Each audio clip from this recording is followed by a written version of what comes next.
righty. Is everyone hearing me okay? It's good to go. All righty. Speak slowly.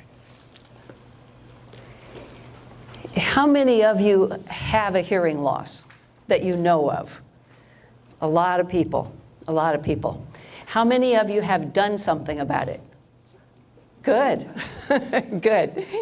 Usually the statistics are is it takes about 7 to 10 years to actually do something about it once you're told you have a problem. So that's a huge deal. The fact that you're here even to learn about it is important. I brought some brochures with me, and some of you got here before I did, so I don't know that you know they're there. But one of them is about how's your hearing? Ask an audiologist. So it gives you a sense of what to do about it, what the process is, but also at the back page, who is an audiologist? There's another one that's hearing with your brain. And we're going to talk about that first, but there's a little brochure to take away with you later on. And I'll tell you about these other ones as we go along. So in the news a lot lately, and you've probably been getting a lot of brochures and come-ons in the mail for hearing devices. We're all in that demographics, so we get them almost daily. Have you heard about what they're talking about, the scuttlebutt about brain hearing? How important it is, but what we have always thought in the past was if we can get a signal into the ear, just get it in the ear, you'd be fine. What the research shows now is how critical it is to get the best, most exact sound you can into the brain, because the brain is what does the processing. So I'm going to, what we've always thought was we hear with our ears, and it's just, I mean, that's a small portion of it. Dr. Lawton mentioned that I teach a class at OLLI. When I was at the VA, I taught the class, and we taught about 8 to a dozen people every 2 weeks. We had them come in for the week, put them up in the hotel across the street, and we met with them about 5 hours every day for 2 weeks. And then a new class would come in. Now that's not feasible in the outside world. So what I have done since I left the VA is wherever I am, I will teach a class once a week, about an hour and a half to 2 hours, and do it over 6 weeks in some locations, a whole semester at OLLI. So there's lots of information that I won't be able to get to today. So I'll skim over a lot of it, but just to give you an outline of what goes on at the OLLI class. Now, in terms of how we hear, I give a whole lecture, a whole couple of hours, just on how the anatomy works, how the ear works. There are 3 sections. There's an outer ear, the ear, the pinna, this portion that we think of as the ear canal, and then the middle ear, the eardrum, the 3 little middle ear bones. That system is called the mechanical system or the conductive system, because the only thing it's supposed to do is direct the sound wave down into the inner ear. That's the whole point. If you have a problem with the outer ear or the middle ear, that can generally be fixed. Medical attention, whether it's medicine, like an antibiotic, or surgery. And again, I'm not going to go into all the things that can go wrong with that. I do that at a different location. But if you get a hearing test, the audiologist determines where the damage is. First of all, if there's damage, we can tell that from the testing. And we can also tell if the damage is in the outer ear, middle ear system, in which case we would send you to a doctor. If it's in the inner ear, it's usually caused by aging or noise exposure. It could be medicine, ototoxic drugs. There are lots of things, genetics. People are born with an inner ear hearing loss often. So anything that goes wrong in the inner ear usually can't be fixed. On the other hand, there are certain conditions where we would send you to a doctor. How many of you have heard of Meniere's disease? All right, and that's a problem with balance, fluctuating hearing loss, where it comes on all of a sudden, the vertigo, which makes you so dizzy you can't walk. The third thing is the hearing loss for tones. That happens, but there's also a problem with clarity. So it's not as if your sensitivity has gone down and all we have to do is bring it back up. The sensitivity goes down, and if we test how clear the speech is, it's totally garbled. And then the fourth thing that happens with that problem is a rushing, roaring tinnitus. So if that's the case, there's nothing I can do about it, but you would definitely go to a doctor and try to get that under control, either with medicine to help with the vertigo. Sometimes they say the diet, stop taking salt because the pressure in the fluid in the inner ear is what's causing that problem. So that means you go to the doctor. If I find that you have an asymmetrical hearing loss, that's important to send you to a doctor because it's possible that you have a tumor on one side. The doctor would order an MRI and determine whether you did or didn't, and often you don't. But they give you a clean bill of health. And only if I send you to a doctor, it's only after you come back with a clean bill of health that I would fit hearing devices to compensate for the loss that you've got. So it's important to get a test from an audiologist who will do all the testing to figure out not only how bad your hearing is, but what's the cause of it, and do you need to see a medical doctor. And this talks about how many people have a hearing loss in the country. That's 11% of the US population, but worldwide it's like 65 million people.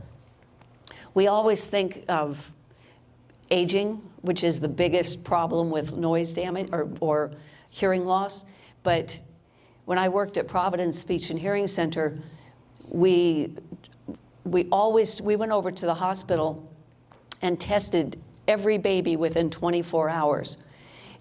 That's a law. So babies, if they don't get a clean bill of health, they have to come back for another testing, and they redo it, then they come back in a few weeks, then they come back until they can absolutely ascertain whether that baby has a hearing loss or not.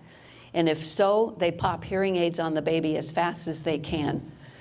Because if the way we learn and the way we learn to speak is mimicking what we hear. And if you can't hear, severely language delayed, severely speech delayed if you go without hearing. So babies, it can be a problem from baby on up. This information about how the brain handles the sound coming in. The first thing you have to do, the brain does, is orient you to the environment. And then your brain separates out sounds that you want to hear. Well, not just that, but if we're in this environment, I heard people talking over here when we were setting up behind there. You hear an ambulance from out here. You hear people chattering from here. Lots of noise going on. So our brains, figure out where we are in the environment and starts to separate all these sounds out. The next thing is you focus. You focus on what you want to hear. So I can be in a crowd. How many of you had this experience where you're in a crowd of people and you're talking and all of a sudden you hear someone say your name? You weren't paying any attention, but your brain was hearing it. And when it's important to you, you flip and focus. You can be sitting in one group of people and pretending like you're listening to that conversation, but you're really listening to this conversation over here because it's more interesting, right? So we do focus on what we want and recognize the sound. So basically, the better hearing devices do this the best. The very, very inexpensive, basically amplifiers that you can just buy from the back of a magazine, they just amplify everything. And I have been fitting hearing aids since 1976. And way back when, in 1976, all we had were hearing devices that amplified the soft, the medium, the loud, the exact same amount. So if you were sitting in a group, a quiet group, and somebody across the table was so soft you could not understand them, you couldn't hear, you'd turn up the volume. And then somebody over here would laugh loudly, and you'd quick turn the hearing aid down. So you were constantly adjusting for it because the hearing aids couldn't do it. The least level of technology these days, the least level is more automatic than that. So there's a separate amount of volume. For soft sounds, the hearing aids will give you a lot of volume. If people speak up, they give it less volume. And then if somebody really yells, you probably don't need any extra volume at all. And so the hearing aids would not give you any extra volume.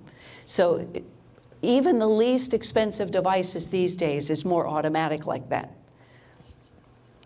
So the issue here is effortless versus challenging. The better the hearing devices work for you, the less effort you have to expend hearing, which means the less tired you get.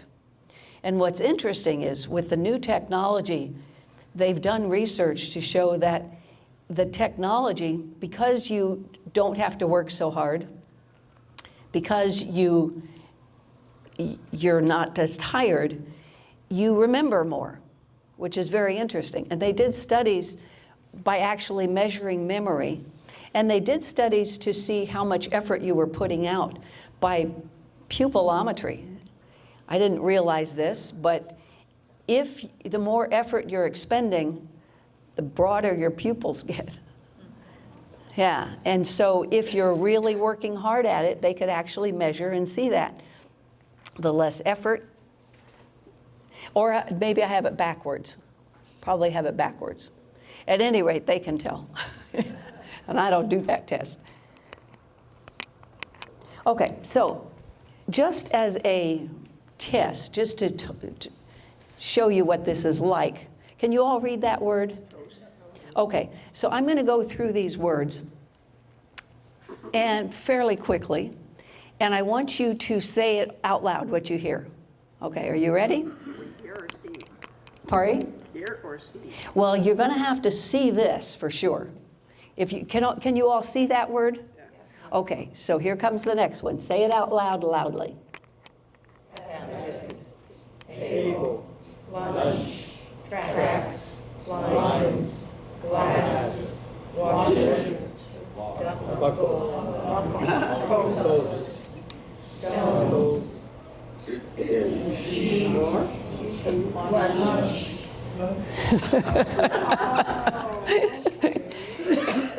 The less clear the signal gets to you, the harder you have to work at it. Okay? And it slows you down. How many of you have said to people, could you speak slower? Right? Because when you have hearing loss, that signal is coming in distorted. And you need more time to figure it out. You have to use all of your other capabilities, your intellect, just trying to figure out what the context is, what that person could possibly have said, because it didn't make any sense to you, right? Now, the better the hearing devices and the better your hearing mechanism, the better the signal gets in, the less effort you have to put into it. Alrighty, and here, common signs of hearing difficulty. Usually, The first inkling that other people may have that you've got a hearing loss is you tell them quit mumbling, right? You assume that because you didn't hear it, the other person is at fault, that they're the ones who are mumbling. How many of you have thought about that? I know I have. I have. And the problem is, and this we go over in the class at length because I have everyone bring in their hearing test results, and then I just explain what all those pieces of the test mean.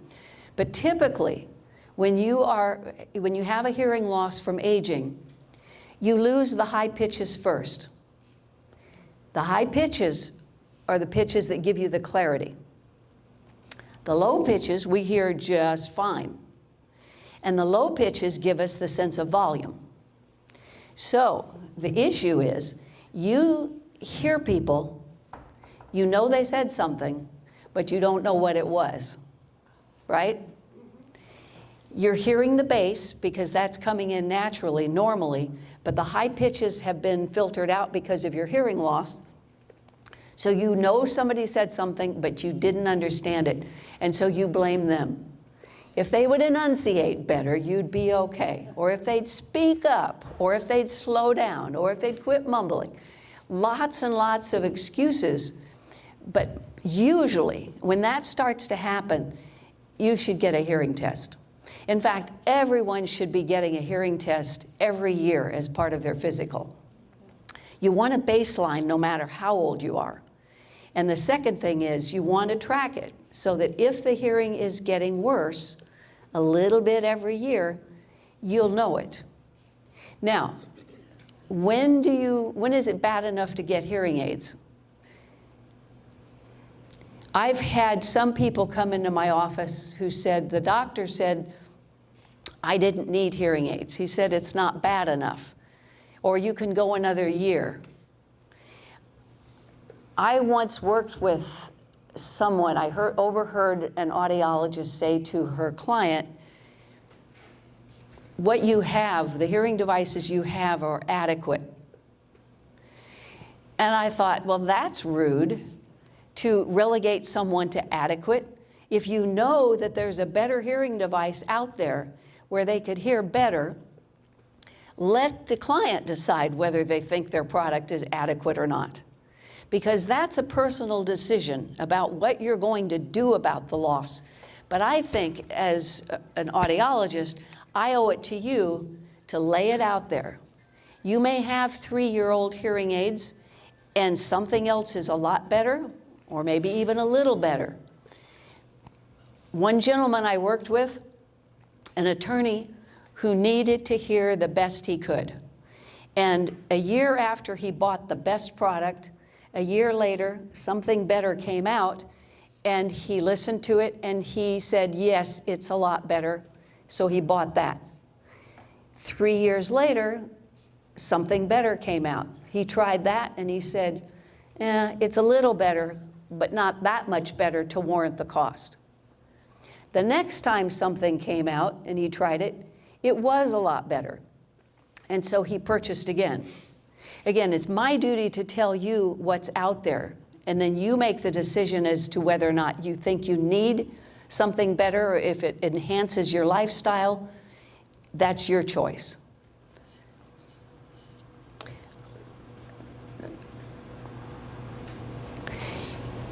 I'm going to go on. One of the things, I want to talk about this though, whoops. It says you tend to limit social activities because it's difficult to hear or communicate. Have you ever found yourself doing that? I know one gentleman, when I worked at the VA, he said his wife's friends thought that he didn't like them because every time they showed up, he went to the garage.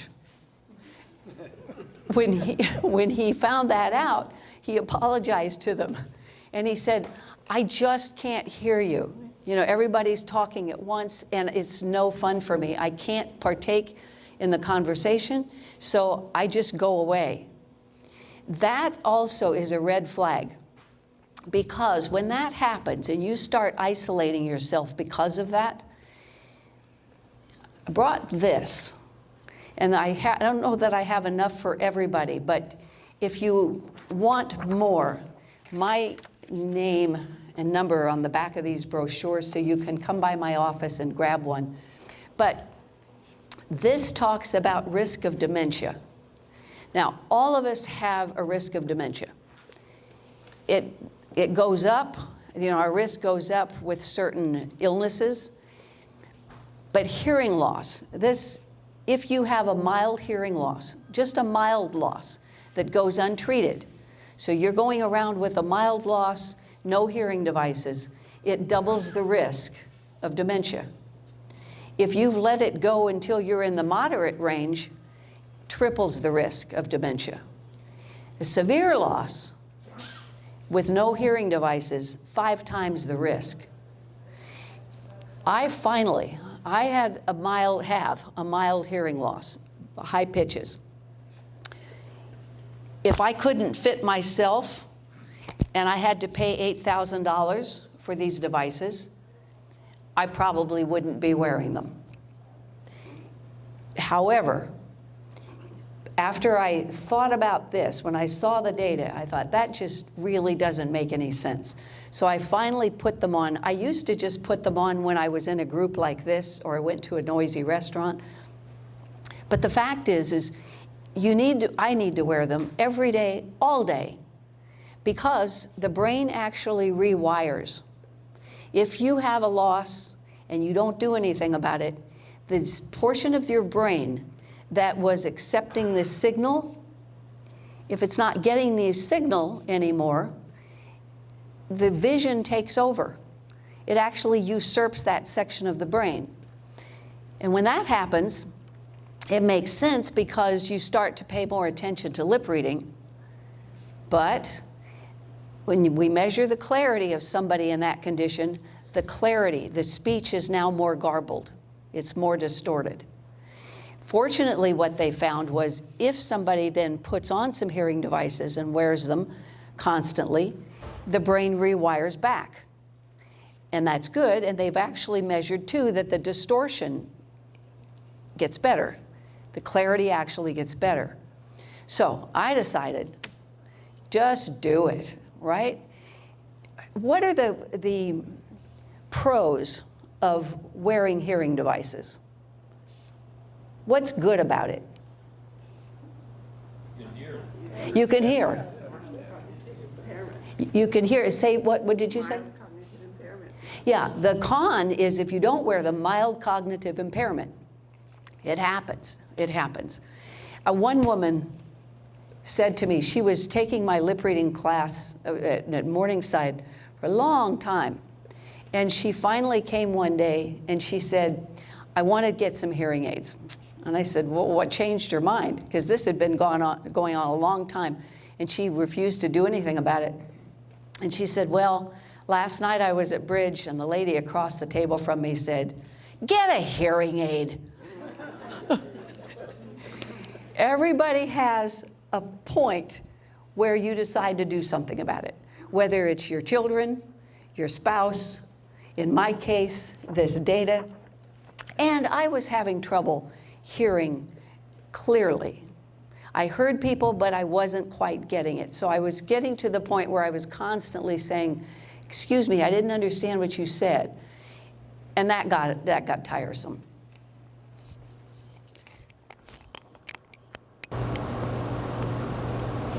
So this is a portion of what I was talking about the risk factors for Alzheimer's and cognitive decline. The greatest factors: diabetes, genetics, smoking, depression, cognitive engagement, and physical activity can counteract that. And again, the cognitive engagement, you've got to be able to hear if you want to be able to do that. Okay, ringing in your ears. Anybody here have what's called tinnitus? Quite a few people. That can happen. That can happen in terms of what causes it. Loud sounds, and that's the #1 problem. If you are, have you ever gone to a concert or to someplace where you came out and your ears were sort of ringing and also sounded muffled? That is called temporary threshold shift. The hair cells in the inner ear are so traumatized that you lose some hearing. Now, generally that would come back in a day or two. Anybody in the military who was around a bomb or gunfire where it took several days to recover, you don't recover totally. There are 40,000 hair cells in each ear, in the inner ear, and every time that happens and they're traumatized, you will lose some. And it's permanent damage. And over time, the more you're around noise like that, and the noise level is, if you have to be raising your voice to be heard over the noise, that's damaging. There's an inverse relationship. So the louder the noise, the less time you can spend in it. How many of you have used power tools in the past? Okay? Without or with ear protection? How many without ear protection? Yeah. And, you know, way back when, people didn't understand that that was damaging. They really didn't understand. So, but now you know. So if you, I mean, even if you are going to mow the lawn, you should be wearing ear protection. Any sound over time like that is going to damage your hearing, and it's cumulative. So a little today, a little tomorrow, a little next week, and pretty soon you don't have any high frequencies left. And so you hear people, but you don't know what they're saying. Medication can cause it, the ringing, reaction to medication, injuries of the head or neck. If you have ringing in your ears, you should see a medical doctor. It may be just a reaction to medicine, or it may be an interaction between a couple of medicines. It could be, and that goes for hearing loss as well. So you always want to get a clean bill of health. Make sure whatever medications you're taking, they don't cause side effect of hearing loss. That's pretty important. To what to do about it? Not much. If you have a hearing loss and you have the ringing, chances are wearing the hearing devices will cover that up. You won't hear it while you're wearing the hearing devices. After you take them off at night, about 45 minutes later, you may start to hear it again. Unfortunately, some people put hearing devices on and it makes it worse. But that's more the rare case. Usually if you've got tinnitus and you'll have hearing loss, and if you have hearing loss and put hearing devices on, that will take care of it.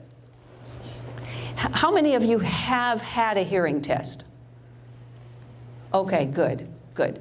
How did you decide to go where you went to get your hearing test? Insurance, okay? Medicare covers a hearing test. Now in my office, I do not take any insurance, so I charge $75 for the test. It's check or cash. Everything in my office is very simple. If you have Medicare cover the cost of the hearing test, you have to get a referral from your primary care physician, who will then send you to an audiologist to get that done. If you go to a hearing aid dispenser, you can get a hearing test. They will not charge you. They cannot bill through Medicare, so they don't charge for the test. But you can go to a dispenser, so you can go to Costco, for instance, and they'll do a hearing test for you. In terms of getting hearing devices, how did you make the decision about where to go to get hearing devices? Because hearing devices, for the most part, insurance does not cover. Medicare does not cover them, and most people don't have a secondary insurance that would cover it. If you do have insurance, you may have to go where they tell you to go. And some insurances are limited as to what you can purchase through them. Other insurances, if you have coverage, you can go where you please. And if in my office, you would take my invoice and get reimbursed. In other offices, if they do the billing, then you go in, and sometimes you can only buy what the limit is that they say the limit is in terms of cost. Other plans, other insurance plans, you can actually get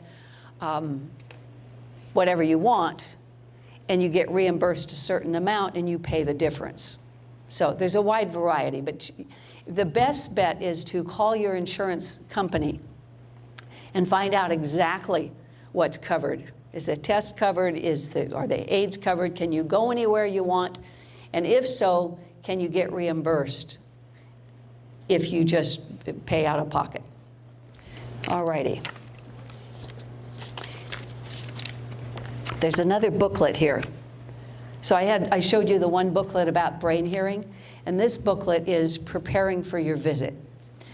And in that booklet,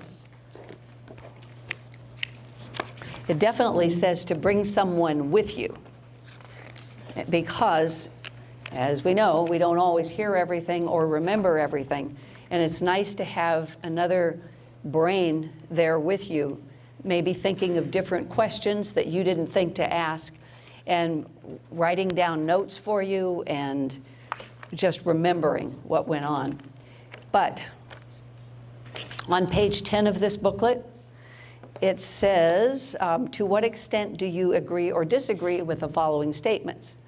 And then it's helpful to fill this out first, because when you get to the audiologist, they're going to be asking you a lot of questions about where you hear well, where you don't hear well, where you're having trouble, whom do you want to hear, you're not hearing. But it's, I find that people mumble a lot. I have difficulties hearing the television, and it goes down the list. So it helps you to sort out your thoughts about your hearing before you get there.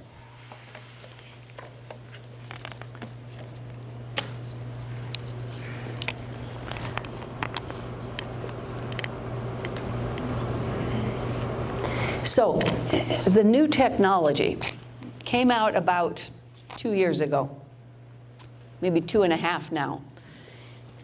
Before, the best that the technology could do with directional microphones was where you pointed your head was where you heard best. Now, in a quiet situation, there's a rear microphone on the hearing devices and front microphones. And so in a quiet situation, you'd be able to hear from all around you. But when the noise kicks in, they would automatically go to front focus. So the rear mic shuts off completely, so it does not pick up from the side or the back. And the front goes into this mode where it only is right there. Now that's helpful if the person you want to hear is right in front of you. But if you're in a group, that, or there is another, let's see if there's another one. Crowds. Basically, if you're in a group like this, where you want to hear the person across from you, but you also want to hear the people next to you. And if the person next to you says something, you might not even be aware that they said anything, because the hearing aids are focusing right here. So if you're aware, because everybody looks at that person next to you and laughs, you think, oh. So you look over to see what they said, and then somebody says something over here, and they look over here and laugh, and you do this. You're constantly doing this, trying to figure out what people are saying. You need to lip read. Everybody lip reads, whether you realize it or not. It really helps. So if you're in that situation and you're constantly doing this, by the time you turn and find out who's spoken, they've finished. And you're constantly swiveling. That was as good as it got for a long time.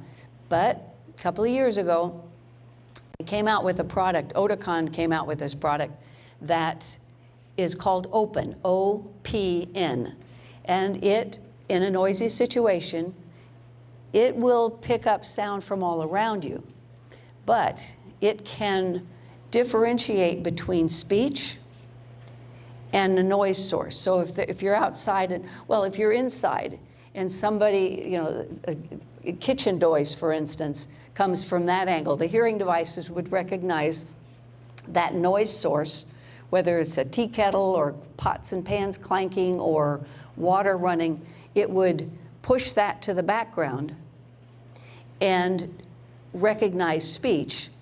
And if the speech is in front of you, or here or there, it recognizes that you want to hear what's in front of you more than behind you, but it still lets you know somebody's talking back there. So as I fit these new hearing devices, one gentleman came back and he said he was just delighted because all of a sudden he could hear when people spoke behind him, where before he hadn't been able to. So that's the new technology. There are 3 versions of that new technology. The first one works the best in noise. The second one doesn't clean up the noise as well. And the third one, not as well. But all of them are way better than any other technology that's on the market these days because of that open technology. So in this software that I use to fit, the first thing I do is I want to personalize the settings for you. You can have 2 people with identical hearing loss in terms of tones, but they process differently, and they may prefer a different sound than the next person. When my husband and I were painting our house, the house is white, but all the trim, I think, is sort of blue-gray. My husband looks at that same color and says, it's green. It's like, how does that happen? We're looking at the exact same color. We process differently. Some people like more high frequencies when they hear. They like it to be brighter. And other people say, ooh, that's too tinny. So even though I've got the test to go by, I set the test in there first, but the next thing I do is actually play you some sound samples and let you listen A or B. They're the same sound sample, but one of them has a different type of processing to it. Do you like this one better, or do you like that one better? And there's no right answer. It's just, what does your brain prefer? So that when I get that information, then the first fit is more like you would prefer it. Now, that's just a first fit.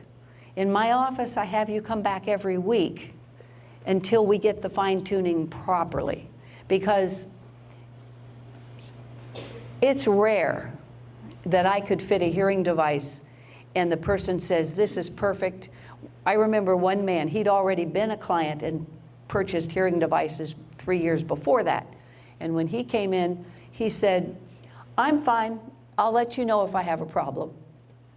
But that's rare. Mostly, I want people, especially if you're new to this, I want you to come back every week, because there's a lot of information that you cannot absorb in one visit. You may not even know what to ask or what to say. But once you've gone home for a week and you've listened in your own environment, I need you to come back and tell me what happened. What was good about it, what was not good about it. What you liked, where you're still having problems, and then I fine-tune it. And I keep that up as long as I need to, because some people, I just worked with a woman yesterday where she was having a hard time getting the little earpieces into her ears. And there were this issue and that issue, and I finally said, you know what? I'm going to make you some custom earpieces. And then I got the custom earpieces and put those on her, and she said, "Ugh, my voice sounds like I'm in a tunnel." So the piece that goes in your ear is critical. So I actually ground off the side of the piece that was going in her ear and made a trench vent, opened it up so there's less plastic in her ear, less mass, and that did the trick. So, and she texted me last night, and she's like, all these problems that she had are now resolved. She can put them in, they feel good, the sound is good, she gets the bass she wants, the high pitch she wants. It's a process of making it right for you. So don't quit wherever you're going. If you're having issues, go back and let them know. So one problem that a lot of people tell me they have is loud sounds are uncomfortably loud. They should not be. The hearing devices should be set, the ceiling on those devices lowered enough so that even if somebody crashes something next to you, you won't jump. I mean, you might jump because it's startling, but it won't be painful. And so if you don't know to go back, some people, one time I was teaching this class at a retirement home, and the person said her voice sounded like she was talking in a tunnel. And when I looked at her hearing test results, I said, oh, go back to your audiologist, ask them to grind this off. Showed her exactly what. She did it, she came back, and she said, made all the difference. So if you don't know to ask, and if you're new to it, you just assume that's what you have to put up with it. That's what it's supposed to sound like. But don't ever assume that. It may be that's what you have to get used to, but let the audiologist determine that for you, because more than likely they can fix it. So what this is all about is basically, it needs to be personalized for you. One size does not fit all. This is what I was talking about the open technology. So it's 30% better speech clarity, up to 30% better, because again, this hearing aid can deliver a much more specific, detailed sound to your ear than other devices can do. And the listening effort is reduced, and the remembering is better. This shows the behind the ear, the little behind the ear product. They have since come out with custom, really small ones in the ear. If you go for really, really small in the ear, you give up some capabilities. A bigger one in the ear, you have the full functionality of the hearing device. And the functionality these days is Bluetooth. So the hearing devices actually, it's not Bluetooth between the ears, but the signal, for instance on mine, if I hit the volume on this side, the volume goes up on both hearing aids. If I want to turn it down, I come over here and turn them down, and they both go down. They're actually communicating with each other constantly to balance sound for me and to give me the best clarity and noise. So even though I'm not realizing it, whatever's going on around me, these hearing devices are, I mean, split second, constantly working. They also, now the Bluetooth connectivity is between my iPhone and my hearing devices. So I turned my phone on to vibrate, so if a phone call came through, you wouldn't hear it ring. But I also reached up here and cut off the connection between my hearing aids and my phone. Because if I didn't do that, my phone would ring, you wouldn't hear it, but I'd be hearing it ring and ring and ring, which was really annoying when I'm trying to talk. So I cut that off. I have a TV box that I attach to my TV, and when I sit down, I can hit the button for 2 seconds, and all of a sudden the signal from the TV is now right in here, right in my head. So I didn't use that for a while, but when I finally started using it, I was just so excited. There was, the other night, my daughter came over and we were watching Rent. There was a live performance of Rent on TV. And I've seen Rent 2 or 3 times, but I put the TV box connection on, and I was amazed that I was able to actually hear the lyrics.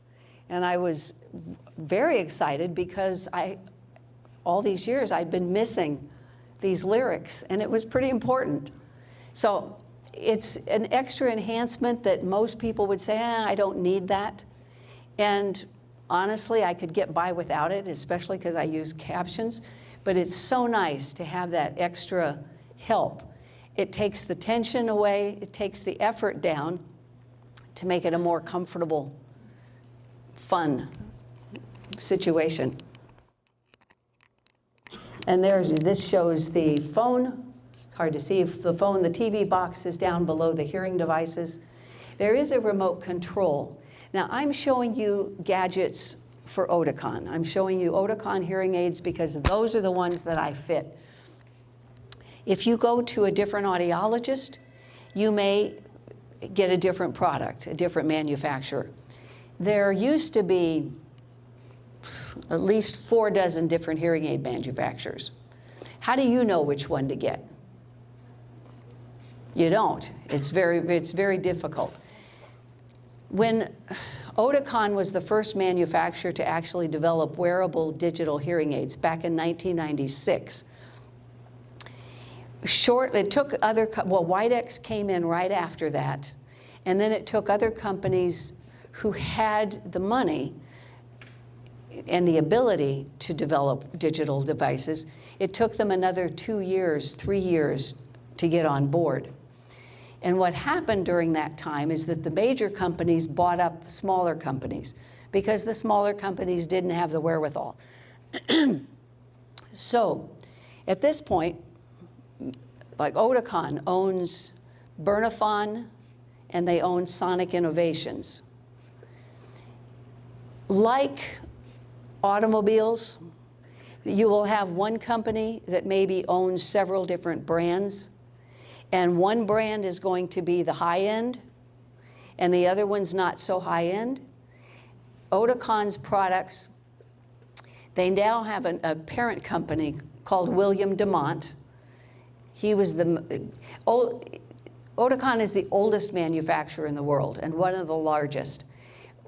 It's from 1904, the company. So it's been around, and it's one of the best companies around. In my opinion, it's the best company.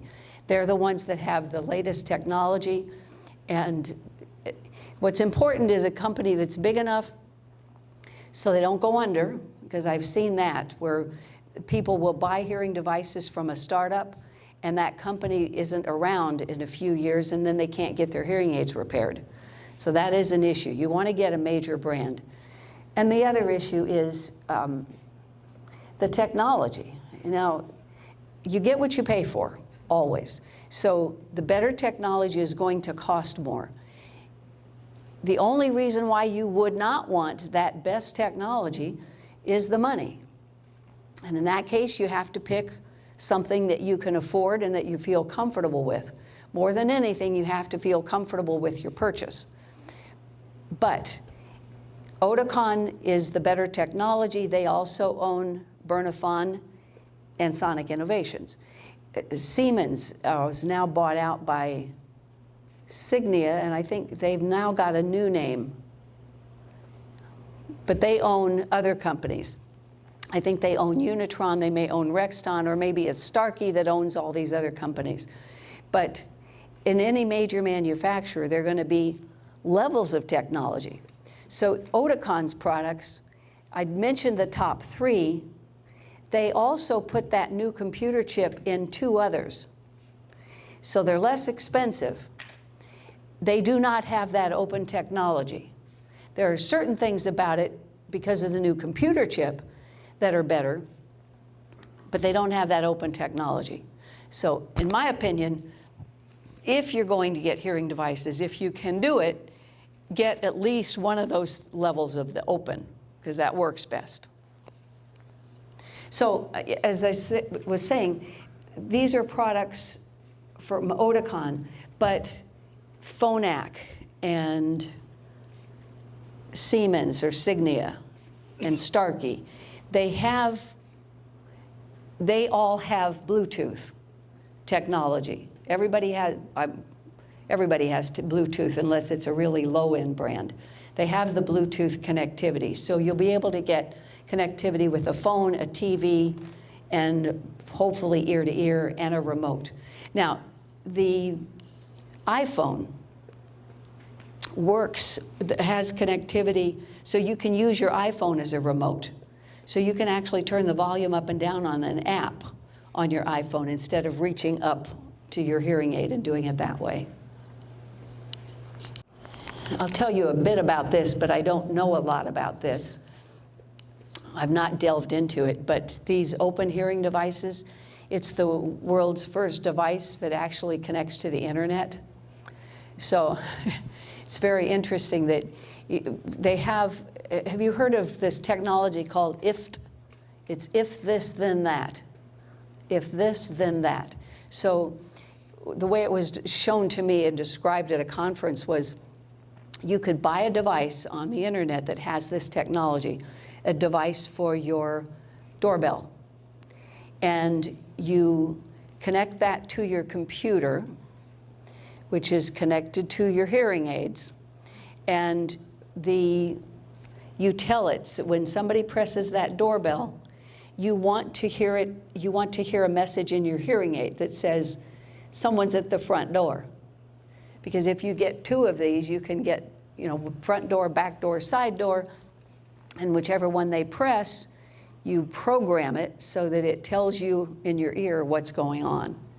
So technology like that, most people I deal with, that's way more than we want to deal with. All righty, now, yes? Is it time for questions? Yes, I was just going to say, questions. How can I get my wife testing for hearing? And secondly, what is the relative cost of this last system that you talked about? Okay, how can I get my wife's hearing tested? First, you have to convince her to do it. Let me ask that question. How do I convince you to do it? There you go. I would take this information about the risk of dementia. I would also, you'll see in a lot of ads, to try to convince people to do something about it, is to say, it might just be wax, to get you in the door so that we can check for wax, right? You'll see that a lot. And in truth, it might just be wax. It's probably both. I mean, with aging, we all start to lose some high pitches. But a hearing aid dispenser is not allowed to remove wax. So if they find wax, they will send you either to an audiologist or send you to an ear, nose, and throat doctor to get that cleaned out. Or they'll tell you to go get some drops. So the other thing, though, is try to suggest to people it's part of your health care. Every year a hearing test. Even if you don't need hearing devices, you want to know what that baseline. I mean, my husband, one night we were in LA at the theater, and we came out for intermission, and he said, "Are you hearing that fan? There's a fan over my left, my left shoulder." He said, "I can't." It was really annoying, and none of us heard it. Well, we got back in the car, and he's realizing he's not hearing the speaker on his left side from the radio. The next morning, I took him into the office before he went to work, and sure enough, sudden hearing loss. I mean, boom, way down here. And that's a medical emergency. So he went to Kaiser, and the doctor said, ear, nose, and throat appointment in 2 weeks. And he said, well, my wife said, if you told me that, I'm going to leave and go to a private doctor today because it's a medical emergency. So she got on the phone, and she got him in that day. They put him on steroids. Does it work or not? Nobody really knows, but that's the treatment they give But if you don't do it, if you don't start treatment the day it happens, within 24 hours, you are liable not to get your hearing back. It might come back, but usually it doesn't. So, but I had a baseline test, so he could take that test to the doctors with him. I also had the test showing where it had gone, so he could take that with him. So you definitely, for your own health care, you want to get a baseline hearing test. And the relative cost of this system? And the relative cost. In my office, the top of the line are $8,000 a pair. The next level, the open 2, that's the open 1. Then the open 2 goes to $6,600 a pair, or $6,800 a pair. And then the open 3, $5,200 a pair. And then below that, 48, I think, and then 36. And those, the 2 down below don't have that open technology, but they do have the new chip in them. So basically a range of 8,000 to 3,600. That's about a 40% discount. So the suggested retail is well over 12,000 a pair for the top of the line. The top of the line come with a 3-year warranty for repair, also loss and damage. Now the lower end products do not. They come with a 2-year repair, 2-year loss and damage. If you lose or damage beyond repair, there is a fee, a $400 reprocessing fee from the company, but then they'll replace that hearing aid for you once. On either side, they'll do that. Yes, question? Battery-dependent devices, are some better at it than others? Battery-dependent devices. Yes. Yes, there are some devices, it's called Lyric, and you may have seen ads for that. Phonak bought that company. They were little bitty things that go right next to your eardrum. I've never fit that. When they first came out, I wasn't enamored with the technology, but what really steered me away was when I started calling my audiology friends from around the country and asking, are you doing it? What do you think? One gentleman whom I respect a lot said, well, I've bloodied a few ears. And it's one thing to be working in an ear, nose, and throat doctor's office. You bloody an ear, you've got somebody right there. But you have to have a high-powered microscope to be able to put them in because they're way down deep next to the eardrum. And the battery life on those will go for a couple of months. And then they used to have a subscription where you paid a certain amount for the year, and any time the battery went dead, you would go in, they would take out the old one, throw it away, and put a new one in. What I didn't like about that is that you end up spending about the same amount of money over 3 years and having nothing to show for it versus buying a high-quality product, and at the end of 3 years, you still have some hearing aids that you can wear. The Oticon devices, they have a recharging system. The little behind the ears has a recharging system, and you put that in the little cradle every night, and they charge up overnight, so when you put them on the next day, they're raring to go. That battery, this is new, so what we're told is that the battery should last about a year. The whole system comes with a 1-year warranty. So if anything goes wrong, I can send batteries back, I can send battery doors back, I can send the whole cradle back if I need to and get it replaced. But after a year, then you are liable to have to buy more rechargeable batteries. Question? So I'm a veteran. I went to the VA. Initially, the VA fitted me for hearing aids, which I now have, about a year and a half.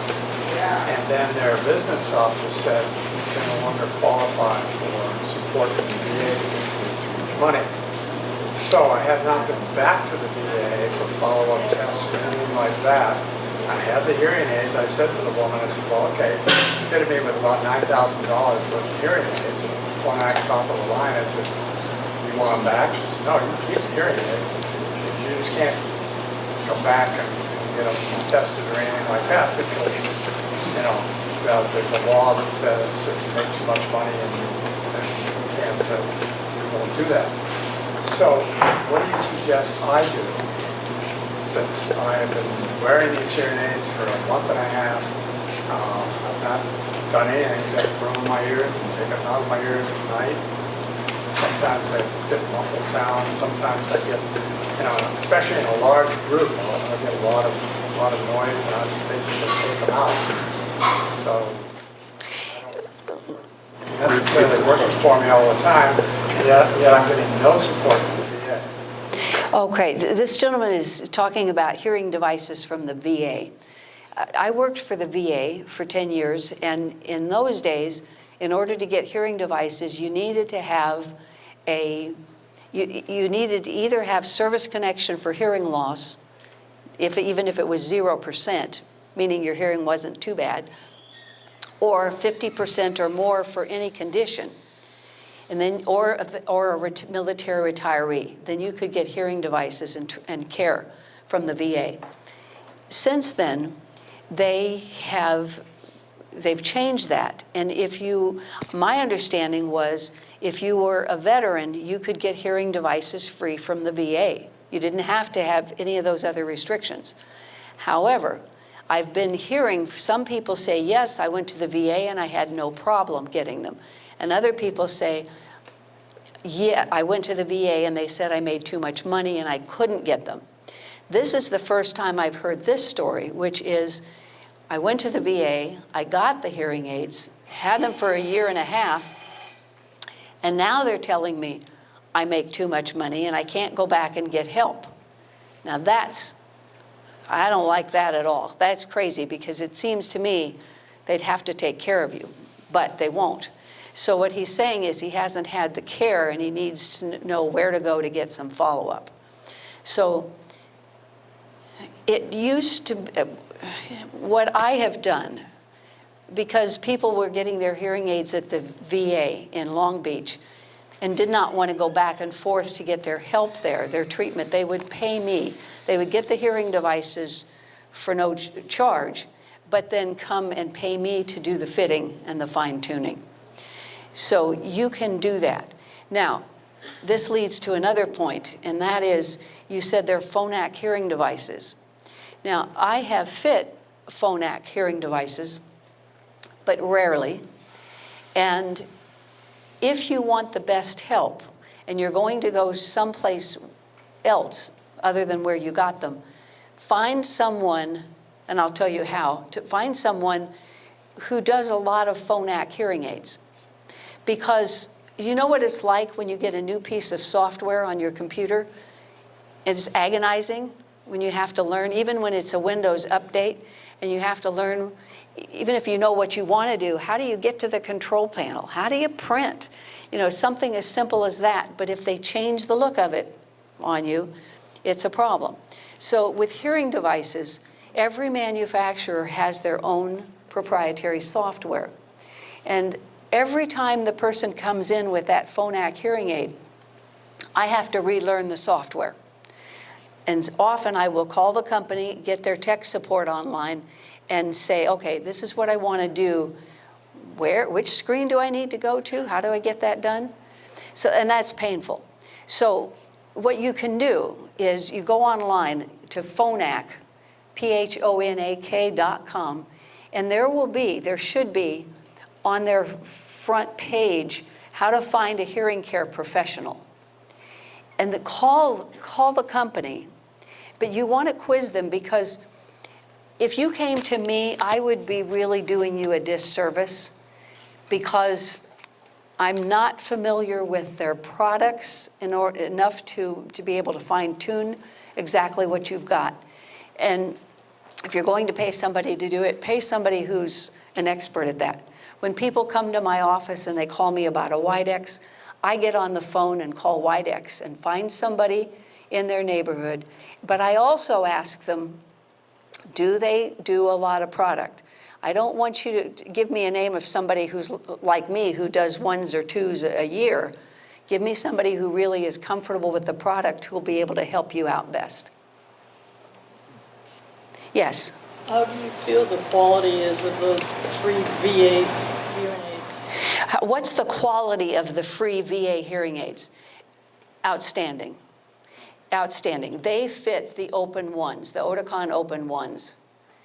Yeah, they do the best product. Now again, you're going to have different audiologists, so you got the Phonak devices because whoever you worked with is most comfortable and feels the best about Phonak products. If you go someplace else, they may sell you a Widex. I would sell you an Oticon. If you go to Costco, they have proprietary hearing aids. They have lesser technology. Even though the brand may be a good brand, they have hearing devices that are less technically advanced. Any other questions? Yes? I had a friend who got hearing aids. Okay, over a couple years later, her hearing deteriorated. So she had to get new hearing aids? Is that how it usually works? She has a friend who got hearing aids and then her hearing got worse and she had to get new hearing devices. In the old days, that's exactly what happened. So the hearing aids were not very flexible. So if it was a mild loss, I chose from this group. If it was a moderate, I'd go to this group. If it was, I had to find the company. We had a spec book. I had to go down the spec book and look to try to match the hearing aid with the loss. These days, I can fit a loss with this same hearing aid. I can fit from very, very mild to severe. If it's profound, if it's worse than, it's really, really, really awful, then I have to go to a different model that's even more powerful.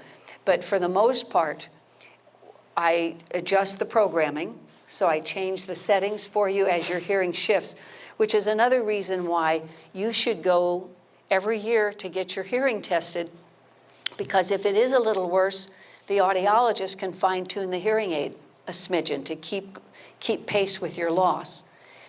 And if it gets to a certain degree worse, then they're actually, on this hearing device, there's a little speaker that's attached to it. There's one that fits out to a 60 dB loss, another one that goes all the way through 85, and there's another one that goes through 100, and another one 105. So all I have to do is pop one speaker off, put another one on, give you more power, fine-tune it for you. It might mean a different earpiece, but it doesn't mean a different hearing aid. So that's the good news. And some people are keeping their hearing devices for, I told you, well, people sometimes ask me, how long can I expect to wear a hearing device? What's the longevity? The pat answer is 3 to 5 years. 3 years is what the high-end technology comes with a warranty on. You can buy the 4th year from the company. You can buy the 5th year. But by law, manufacturers have to provide warranty or care for their hearing devices. They have to repair them for 5 years. But after 5 years, they don't have to. If they have parts, they will, which is another reason why you want to get a very reputable company that's going to be in business and have the parts. Because I just ran across somebody and their hearing aid was only 6 years old. And I called, it was just 6 years old, and I called to ask about how old it was, found out how old it was, and they said, but we can't repair it because we don't have parts for it anymore. Oticon will generally, it used to be they'd have, 20 years you could wear a hearing aid. Now it's more like 10 years. After 10 years or so, because of the digital products, they say, well, we can't repair that anymore. So they will, from 5 years longer, as long as they can. Any other questions? Yes? Prevention. The devices wear over your ears if you're engaging in an activity that you need to protect your ears. Yes, ear protection. How do you prevent your hearing loss? You another question? Okay, hang on to that one. Oh, okay, so how do you prevent it? Yes, ear protection is critical. I have musicians' earplugs. They're custom made, and they come with different filters that I can pop in them. They're called musicians' earplugs because they take, they drop the sound level uniformly across pitches. It used to be musicians wouldn't wear ear protection because if they did put those plugs in, it tipped the balance and it didn't sound right. It really distorted the sound. So they wouldn't wear anything, and then they got hearing loss. So these musicians' earplugs have different buttons where you can drop everything 15, well, I think it's 9, 15, 25, so you can get different levels. So drummers, you'd want something that dropped 25. The lower you can drop it, the more time you can be around that noise without damaging. So I have them, and I wear them when we go to anything that's I know is going to be too loud for me. But I also wear them every day when I dry my hair, because that noise that close to your head for just that short amount of time can cause noise damage. I wear those. You could get, you don't have to get custom. The custom ones are pricey. They're like $185 for a pair of the custom. If you go to Guitar Center, they sell them over the counter, and they'll drop, I want to say 18. They might be 18s, but they'll drop those, and it's one size fits all, although they do have baby ones. So if you've got really tiny ears, you can use the baby blues that they call them. Otherwise, muffs. I used to be a stewardess way back when, and I remember seeing the men down by the planes. They would have ear protection in their ears, but then when the planes started to kick into gear, they would also put the muffs on, so they'd have both to protect. You had a question. Is cash required for the cost of the hearing aids, or do you have care credit or one of the? It is just check. It's just check or cash in my office, right? I don't take any kind of insurance, or insurance or credit card. The thing is, with credit cards and with this industry, if you have a 45-day trial period, or the contract should say, or longer, if it takes the person longer to finish the fit. And so my worst case scenario, I worked with a kindergarten teacher for 5 months and then refunded all her money because she wanted these devices for hearing her little kindergarten kids. And she had a reverse slope loss, so it was a very difficult loss to fit anyway. But over the 5 months, we tried everything. And it was different earpieces and different venting and different settings. And it came down to, I hear everything better, but these little kids. And I don't hear them any better, and I don't want to spend the money because that's the only reason I want them. So I gave her money back. Now, in this industry, if I were to take credit, I get dinged a certain percentage for the credit card, and then when I give you your money back, I get dinged again. I end up working, and I'm in the hole. Not only did I not get paid, I'm in the hole. So I made a decision in my office not to do that. I know that that's not convenient for people, and because I don't take insurance, one audiologist, a friend of mine, said, when I started this business, and I told her, also I work totally alone. I don't have a receptionist. So if you call, if I'm with somebody, it goes to voicemail, and then I call you back. And some people, you have to decide where you want to go, what kind of service you want, what kind of layout you want. One woman came to me because she didn't want to go to St. Jude's. At that point had a department, and she didn't like going into the hospital So she came to me. So one woman did not like the pavers at my office, and so I referred her someplace else because she didn't like walking on the pavers. So, you know, it's personal where you decide to go to get your help, your treatment. But I was going to say, this woman said to me, well, you'll have the people you were meant to have. And I thought, that's true. You know, it's people who are comfortable with me and what I do and how I do it. And it keeps my business small, which is the way I like it. It's quite manageable. Yes? I just want to be clear here. That it sounded like you're saying that hearing loss can lead to dementia. Yes, that is clear. Hearing loss it's a higher risk. I wouldn't say can lead.